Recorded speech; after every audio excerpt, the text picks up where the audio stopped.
পিঠে তো আপনারা অনেক রকমের খেয়েছেন, তবে এইভাবে একবার মালাই বুন্দিয়া তৈরি করে খেয়ে দেখুন।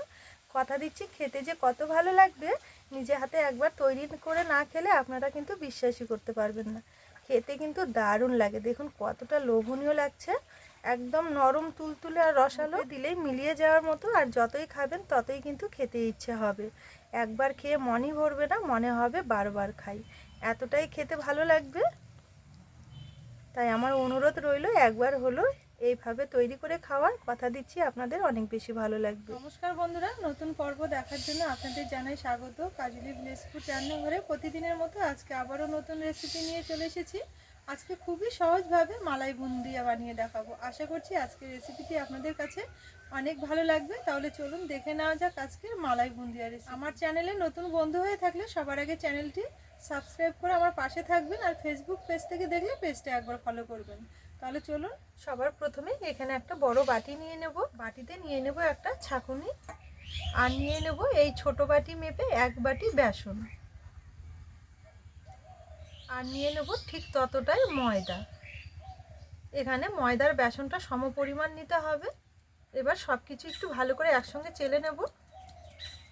অবশ্যই কিন্তু বেসনটা আর ময়দাটা এভাবে একটু চেলে নিতে হবে, তাহলে ব্যাটারটা তৈরি করার সময় দেখবেন কোনো রকমের গুটলি ভাব থাকবে না, আর ব্যাটারটাও কিন্তু একদম মসৃণ তৈরি হবে।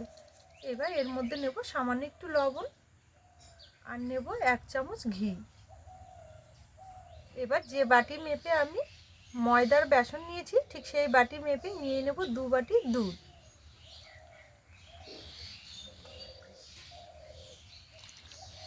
এবার একটা হুইক্সের সাহায্যে খুব ভালো করে সব কিছু একসঙ্গে ফেটিয়ে নেব। তো এখানে ব্যাটারটা কিন্তু খুব সুন্দরভাবে একটু ফেটিয়ে নিতে হবে। এখানে এই বুন্দিয়া ভাজার জন্য ব্যাটারটা আমি 1 বাটি বেসন আর 1 বাটি ময়দা ব্যবহার করেছি। আপনারাও ঠিক এইভাবেই তৈরি করে নেবেন, তাহলে দেখবেন বুন্দিয়াগুলো কিন্তু অনেক বেশি খেতে ভালো লাগবে। আর এখানে 2 বাটি বেসন বা ময়দার জন্য কিন্তু 2 বাটি দুধ বা জল ব্যবহার করতে হবে। এই মাপটা একটু খেয়াল করে নেবেন, তাহলে দেখবেন ব্যাটারটা কিন্তু খুব সুন্দরভাবে তৈরি হবে। তো দেখুন এখানে ব্যাটারটা আমি খুব সুন্দরভাবে রেডি করে নিয়েছি, একদম পারফেক্ট ভাবে ব্যাটারটা কিন্তু রেডি হয়ে গেছে ভেজে নেওয়ার জন্য।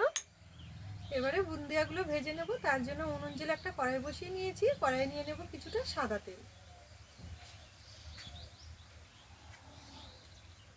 এবার বুন্দিয়াগুলো ভেজে নেব, তার জন্য তেলটা আমি ভালো মতো গরম করে নিয়েছি। আর এখানে ভেজে নেওয়ার জন্য ছান্তা ব্যবহার করেছি, ঠিক এরকম একটা, এটাতে করে ভেজে নেব। ছান্তার মধ্যে ব্যাটারটা এভাবে ঢেলে নেব অল্প করে।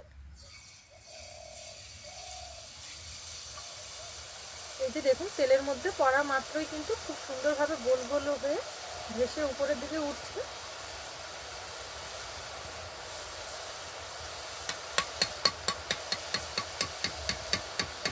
এগুলো কিন্তু তেলের মধ্যে খুব একটা টাইম ধরে ভেজে নেওয়ার দরকার নেই, একটু সময় রেখে দিলে দেখবেন খুব সুন্দরভাবে কালারটা চেঞ্জ হয়ে যাবে, তখনই এইভাবে তেল থেকে তুলে নিতে হবে। এই দেখুন এখানে খুব সুন্দরভাবে ভেজে নিয়েছি। আবারও একইভাবে ব্যাটারটা ঢেলে নেবো এইভাবে।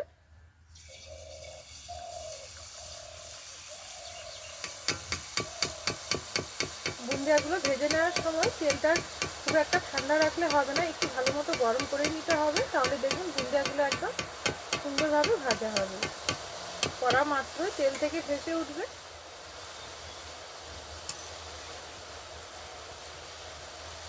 এই বুন্দিয়াগুলো তেলের মধ্যে হালকা কয়েক সেকেন্ড নাড়াচাড়া করতে করতেই দেখবেন খুব সুন্দর একটা কালার চলে আসবে, তখনই তুলে নিতে হবে।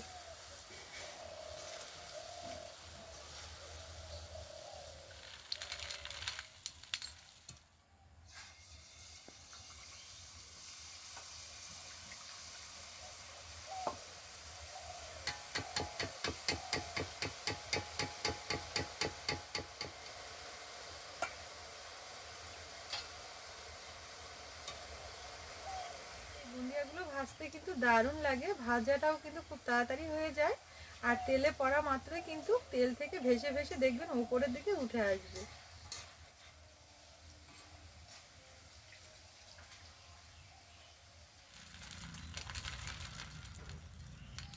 এই যে দেখুন এখানে সবগুলো আমি খুব সুন্দরভাবে ভেজে নিয়েছি, আর পুরো এক থালা হয়ে গেছে, আর দেখতে কতটা সুন্দর হয়েছে দেখুন, সবগুলো একদম গোল গোল হয়েছে। এখানে আবারও কড়াই পরিষ্কার করে বসিয়ে দিয়েছি, কড়াইয়ে নিয়ে নেব 1/2 লিটারের মতো দুধ। মধ্যে নিয়ে নেব একটা তেজপাতা আর নেব কয়েকটা ছোট এলাচ, মুখগুলো একটু ফাটিয়ে দিয়েছি, এতে করে মালাইয়ের মধ্যে খুব সুন্দর একটা ফ্লেভার আসবে। আর নেব বড় চামচ মেপে 1 চামচ গুঁড়ো দুধ। এই গুঁড়ো দুধটা দেওয়ার কারণে মালাইটা কিন্তু অনেকটা ঘন হবে আর খেতেও অনেক বেশি ভালো লাগবে। এবার নেড়ে চেড়ে খুব ভালো করে একটু মিশিয়ে নেব। এখানে দুধটা একটু নেড়ে চেড়ে খুব ভালো করে ফুটিয়ে নিয়েছি গুঁড়ো দুধটা দেওয়ার পর। এবার এর মধ্যে দিয়ে দেব চিনি। তো এখানে চিনিটা আপনারা আপনাদের পছন্দ মতো ব্যবহার করবেন। এখানে আমি আমার পছন্দ মতো দিয়েছি। মিষ্টি খেতে যদি বেশি পছন্দ করেন সেক্ষেত্রে চিনিটা আরেকটু বাড়িয়ে দিতে পারেন। এবার নেড়ে চেড়ে চিনিটা গলিয়ে আবার একটুখানি টাইম ফুটিয়ে নেব। এখানে চিনিটা দেওয়ার পরও দুধটা আমি ভালো করে একটু ফুটিয়ে নিয়েছি, তবে অনেকটা কিন্তু ঘন হয়ে গেছে, এর থেকে আর বেশি ঘন করার দরকার নেই। এবার আগে থেকে ভেজে রাখা বুন্দিয়াগুলো ছেড়ে দেব। এই সময় উনুনের আঁচটা একদমই হালকা রাখতে হবে। হালকা আছে নেড়ে চেড়ে ভালো করে একটু মিশিয়ে নেব। এইভাবে নাড়াচাড়া করে মিশিয়ে নিতে নিতেই দেখবেন অনেকটা কিন্তু ঘন হয়ে যাবে আর বুন্দিয়াগুলোও কিন্তু একদম নরম হয়ে যাবে। এখানে বুন্দিয়াগুলো দুধের মধ্যে দেওয়ার পর একটুখানি টাইম 1 মিনিট মতো নেড়ে চেড়ে উনুনের উপর বসিয়ে রেখেছিলাম। এবার নামিয়ে নেব। এই যে দেখুন হালকা আছে, যখন এইভাবে একটু ফুটে উঠবে তখনই কিন্তু নামিয়ে নিতে হবে। এবার থালাতে ঢেকে কিছুক্ষণের জন্য রেখে দেবো। এখানে 2 থেকে 3 মিনিটের জন্য আমি একটু রেখে দিয়েছিলাম। এই যে দেখুন এরই মধ্যে কত সুন্দর হয়ে গেছে, একদম নরম তুলতুলে হয়ে গেছে। দেখুন কতটা লোভনীয় লাগছে। এবার একটা থালার মধ্যে তুলে নেব।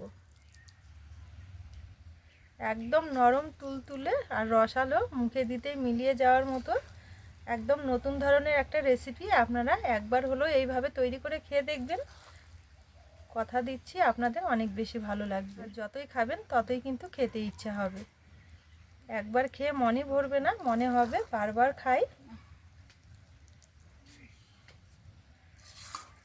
দেখুন এখানে খুব সুন্দরভাবে একটা থালাতে তুলে নিয়েছি আর দেখতে কতটা লোভনীয় লাগছে দেখুন, দেখেই যেন খেতে ইচ্ছে হবে। বন্ধুরা আজকে কেমন লেগেছে আপনাদের এই নতুন রেসিপি? যদি ভালো লেগে থাকে তাহলে অবশ্যই একটা কমেন্ট করে জানাবেন আর পাশে থাকবেন সবসময়ের জন্য। আজকের জন্য রেসিপি এখানেই শেষ করলাম, ফিরে আসবো পরের দিন আবারও নতুন রেসিপি নিয়ে। ততক্ষণের জন্য আপনারা ভালো থাকবেন, সুস্থ থাকবেন, সাবধানে থাকবেন।